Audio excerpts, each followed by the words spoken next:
Hello everyone, आप सभी सेविकाओं के लिए एक बहुत अच्छी खबर खुशखबरी निकल के सामने आ रही है। तो इस वीडियो को शुरुआत में ही अधिक से अधिक लाइक कीजिएगा ताकि हम आपके लिए ऐसी useful video time to time लेकर के आते रहें। साथ में अगर अभी तक आपने इस नए यूट्यूब चैनल को सब्सक्राइब नहीं किया तो प्लीज सब्सक्राइब जरूर कर लीजिएगा। इस वीडियो में आपको जानकारी मिलेगी कि किस प्रकार जो है अब जा करके बिहार के जिलों में सेविका से सुपरवाइजर बनने के लिए जो नोटिफिकेशन आईसीडीएस की ओर से आज से 1.5 महीने पहले आया था, जो मैंने बताया था कि आप सभी लोग अपना डॉक्यूमेंट तैयार रखिए। बहुत जल्द सभी जिलों में रोस्टर आएगा कि कितनी सीटें किस कैटेगरी में हैं और कितना उम्र सीमा रहेगा, कितना पेमेंट मिलेगा, इसके अलावा कौन कौन से डॉक्यूमेंट लगेंगे और बोनस पॉइंट का क्या खेल होगा। सारी चीजें की जानकारी पटना जिले के लिए आ चुकी है। जी हाँ, पटना में जो है कल से यानी 9 सितंबर से जो है सेविका से सुपरवाइजर बनने के लिए फॉर्म भरना शुरू हो जाएगा। इसके लिए पूरा डिटेल आ चुका है, कितनी सीटें हैं, क्या क्या लगेगा। चलिए आगे हम आपको बताते हैं। मैं कोशिश करूंगा आप सभी के जिले का जो है सुपरवाइजर के लिए जो है फॉर्म आएगा वो आपके साथ डिटेल शेयर करूं। तो वीडियो को लाइक और वीडियो को अधिक से अधिक सेविकाओं के साथ शेयर जरूर कीजिएगा ताकि सबको जानकारी मिल पाए। तो ध्यान दीजिएगा, बिहार की जितनी भी सेविका बहनें हमारे चैनल से पहले से जुड़ी हुई हैं उन सभी को मालूम है कि आज से 1 महीना पहले जो है 1.5 महीना पहले मैंने आप सभी को बता दिया था कि आप सभी सेविका जो सीधे लेडी सुपरवाइजर बनना चाहती है प्रमोशन वाले बहाली में अपना डॉक्यूमेंट तैयार रखें, क्योंकि सभी जिलों में बहाली का रोस्टर बहुत जल्द आने वाला है। इस वीडियो में मैं आप सभी को पटना ज़िले के बारे में बताऊंगा कि किस कैटेगरी में कितनी कितनी सीटें हैं, फॉर्म कब से भरा जाएगा, ऑनलाइन ऑफलाइन होगा या फिर जो है कौन कौन सा डॉक्यूमेंट लगेगा। सबसे बड़ी बात कि आंगनवाड़ी को चेक करने वाली महिला पर्यवेक्षिकाओं का मानदेय कितना मिलता है और एक सेंटर विजिट करने पर जांच करने पर उनका अलग से कितना पैसा बनता है। इसके अलावा बोनस का क्या खेल रहने वाला है, पूरा नियम मैं आपको बताऊंगा। देखिए, नियम सेम रहेगा, सिर्फ सीट का डिटेल जो है होगा अलग अलग ज़िलों में अलग होगा। तो मैं आप सभी के ज़िले का भी एलएस प्रमोशन वाला बहाली का डिटेल लेकर के आऊँगा, परेशान होने की ज़रूरत नहीं है। इस वीडियो के लिए मैं आप लोगों से हम्बल रिक्वेस्ट करता हूं कि अधिक से अधिक लाइक कीजिए, पटना ज़िले के सभी सेविकाओं के साथ इस वीडियो को शेयर कीजिए ताकि सभी को जानकारी मिल पाए।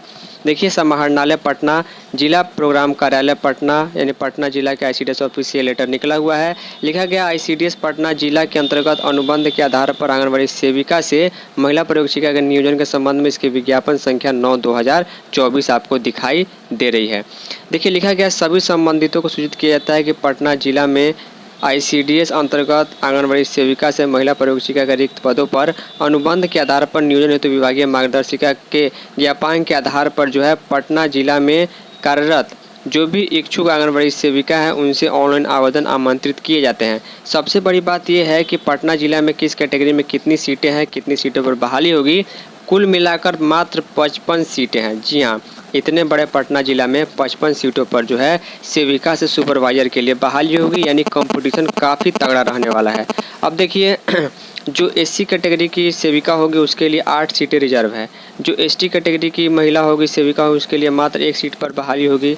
इसके अलावा जो ओबीसी कैटेगरी की महिला होगी उनके लिए 7 सीटें रिजर्व हैं और बीसी कैटेगरी की महिलाओं के लिए रिजर्वेशन में कोई सीट नहीं है। इसके अलावा जो है पिछड़ा वर्ग की महिला के लिए 3 सीटें हैं। इसके अलावा ईडब्ल्यूएस के लिए 6 सीटें हैं और अनरिजर्व के लिए यानी जनरल के लिए जो है 30 सीटें हैं। कुल मिलाकर 55 सीटों पर पटना ज़िले में अलग अलग परियोजनाओं में बहाली होने वाली है जो सेविका से सुपरवाइजर के तौर पर होगी। देखिए, वीडियो थोड़ी सी लंबी होगी लेकिन वीडियो को आप पूरा देखिएगा तो आपको अपने ज़िले का भी नियम समझ में आ जाएगा। भले ही 10 दिन 15 दिन बाद आपके यहाँ बहाली का नोटिफिकेशन आएगा। लिखा गया है कि ऑनलाइन आवेदन जो है वो कल से शुरू हो जाएगा, 9 सितंबर से लेकर 5 अक्टूबर तक चलेगा। यानी कि पटना ज़िला में सबसे पहले बिहार में जो है वो वैकेंसी के लिए जो है ऑनलाइन आवेदन कल से शुरू हो जाएगा। लिखा गया यहाँ पर वेबसाइट पर जाकर के आपको आवेदन करना होगा। इसके अलावा ऑनलाइन आवेदन करने के बाद जो है उसकी एक प्रति सभी आवश्यक प्रमाण पत्रों के साथ आपको रजिस्टर्ड डाक से यानी कि निबंधित डाक से जो है पटना डीपीओ विकास भवन द्वितीय तल पटना समाहरणालय पिन कोड इतना के पते पर भी भेजनी होगी। लिफाफे के बाईं ओर आंगनबाड़ी सेविका से महिला पर्यवेक्षिका हेतु आवेदन लिखना आवश्यक है। आवेदन हाथों हाथ स्वीकार नहीं किए जाएंगे। बिना ऑनलाइन आवेदन अथवा निर्धारित समय सीमा के बाद आवेदन विचारणीय नहीं होंगे। आवेदन की एक प्रति अपने पास अवश्य रख लेना है। यानी यहाँ पर मैंने आपको बताया फॉर्म भरने का डेट और भरने के बाद क्या करना है। इसके अलावा यहाँ से देखिए, ऑनलाइन आवेदन पत्र जो भरना है सेविका से एलएस बहाली के लिए, उसमें जो डॉक्यूमेंट्स यहाँ पर 8 तरह का लिखा गया है, उसमें से कौन कौन सा डॉक्यूमेंट आपको देना है उसका एक जो है स्कैन कॉपी आपको अपलोड करना होगा। जैसे कि मैट्रिक परीक्षा का जो है आपने जो पास किया था उसका सर्टिफिकेट, उसका मार्कशीट। इसके अलावा इंटर का अगर है तो उसका भी सर्टिफिकेट और मार्कशीट। इसके अलावा ग्रेजुएशन का, पोस्ट ग्रेजुएशन यानी पीजी का, सबका मार्कशीट और सर्टिफिकेट आपको अपलोड करना होगा। जहां तक का है आप अपलोड कर सकते हैं। इसके अलावा ध्यान दीजिएगा, मैंने ये पहले ही बताया था कि आपको जो है कम से कम एसडीएम लेवल का जो है सर्टिफिकेट बनवाना है। तो अनुमंडल पदाधिकारी द्वारा निर्गत आवासीय प्रमाण पत्र नहीं है तो जल्द से जल्द आप सभी सेविका किसी भी जिले की हो बनवा लीजिए। इसके अलावा राजपत्रित पदाधिकारी पटना द्वारा निर्गत चरित्र प्रमाण पत्र भी लगेगा, यानी कैरेक्टर सर्टिफिकेट भी लगेगा। जाति प्रमाण पत्र जो है आरक्षित वर्ग के लिए, जैसे कि creamy layer, non creamy layer जो है ओबीसी के लिए, बीसी के लिए और ईडब्ल्यूएस के लिए जो है वो जनरल के लिए वो प्रमाण पत्र लगेगा। इसके अलावा एक्सपीरियंस सर्टिफिकेट, संबंधित सीडीपीओ द्वारा निर्गत अनुभव का प्रमाण पत्र संलग्न करना अनिवार्य हो, जिसमें स्पष्ट तौर पर अंकित होना चाहिए कि अभ्यर्थी कितने वर्षों से सेविका के पद पर कार्य करेगी। जितने पुरानी आप सेविका होंगी उतने ज़्यादा बोनस का पॉइंट आपको मिलेगा, यानी इसमें फ़ायदा होने वाला है अनुभव के आधार पर। इसके अलावा यहाँ पर अगर सेविका को कोई पुरस्कार, राज्य राष्ट्रीय पुरस्कार प्राप्त हुआ है तो उसमें भी आपको उसका सर्टिफिकेट देना होगा। और दिव्यांग अगर कोई महिला है सेविका है तो उसका भी प्रमाण पत्र देना होगा। अब देखिए आवश्यक योग्यता क्या है सेविका से सुपरवाइजर करने के लिए। शैक्षणिक योग्यता न्यूनतम मिनिमम मैट्रिक है, मैट्रिक वाले लोग इसको भर सकते हैं। इसके अलावा चयन वर्ष 1 जनवरी को 10 वर्ष का कार्यकाल होना चाहिए, यानी कि 1 जनवरी 2024 को 10 वर्ष की सेवा होनी चाहिए। अगर आपका जो सिलेक्शन हुआ था सेविका के तौर पर 1 जनवरी 2024 के बाद हुआ है तो आपको ये फॉर्म नहीं भर सकती हैं। कम से कम 10 वर्ष जो है रहना चाहिए कि आप सेविका के तौर पर काम कर चुकी हैं, ये उनके लिए है, उनको अनुभव का लाभ मिलेगा। इसके अलावा उम्र सीमा जो है विज्ञापन वर्ष 2024 के जनवरी को न्यूनतम 21 वर्ष एवं अधिकतम जो है 45 वर्ष होनी चाहिए और अधिकतम उम्र सीमा में 11 वर्ष की छूट दी जाएगी, यानी कि 56 वर्ष जो है वो जनवरी के तक उसके पहले कम होना चाहिए। इसके अलावा वांछित सूचनाएँ जो है सभी डिग्री जो है मान्यता प्राप्त होनी चाहिए। अंतिम तिथि तक जो है डिग्री प्राप्त हो जाना चाहिए, उसके बाद मान्य नहीं होगा। इसके अलावा सेविका के रूप में कार्य करते हुए जो उच्चतर डिग्री है उसे विधिवत अनुमति प्राप्त की गई हो, आवेदिका को अनुमति प्राप्त करने का पत्र संलग्न करना होगा ताकि उनका जो जिन्होंने ज़्यादा पढ़ा हुआ है, पीजी किया हुआ है, पीएचडी किया हुआ है तो उसका बोनस पॉइंट जोड़ा जा सके। इसके अलावा यहाँ पर मैट्रिक परीक्षाओं के प्राप्तांकों का प्रतिशत निकालते समय एक्स्ट्रा विषयों का कोई मोल नहीं है, उसको नहीं जोड़ा जाएगा। कंपल्सरी सब्जेक्ट को और ऑप्शनल को ही जोड़ा जाएगा।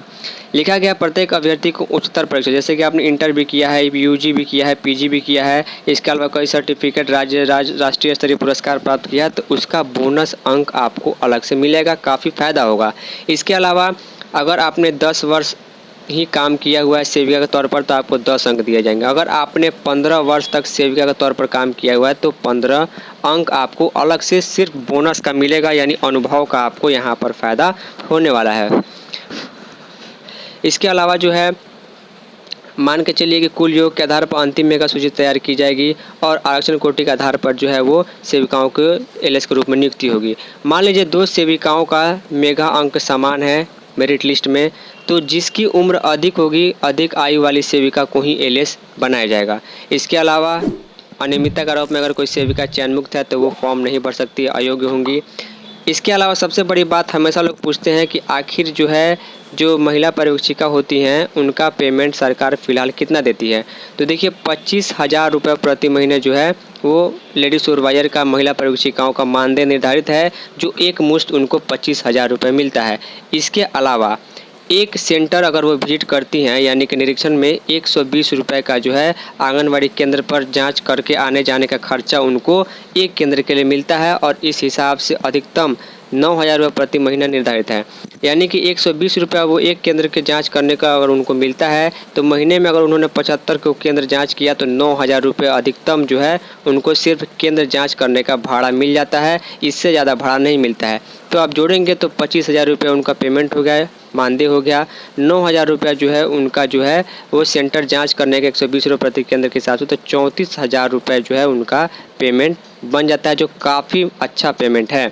इसके अलावा जो है ये काफ़ी सारी चीज़ें यहाँ पर दी गई है। तो पटना NIC की वेबसाइट पर आपको डाउनलोड करके ये सारी चीज़ें पढ़ के और ये जो है फॉर्म कल से भरना शुरू कर देना है। यहाँ पर DM पटना का सिग्नेचर और 5 सितंबर का डेट देखने को मिल जा रहा है। देखिए जैसे मैंने बताया था, अगर हमारे चैनल से आप लोग जुड़े हुए हैं तो हर एक चीज़ जानकारी आपको मिलेगी। तो आपके ज़िले का भी जैसे नोटिफिकेशन आएगा मैं जानकारी दे दूँगा। फाइनली इस यूजफुल इन्फॉर्मेटिव वीडियो में इतना ही। तब तक के लिए धन्यवाद।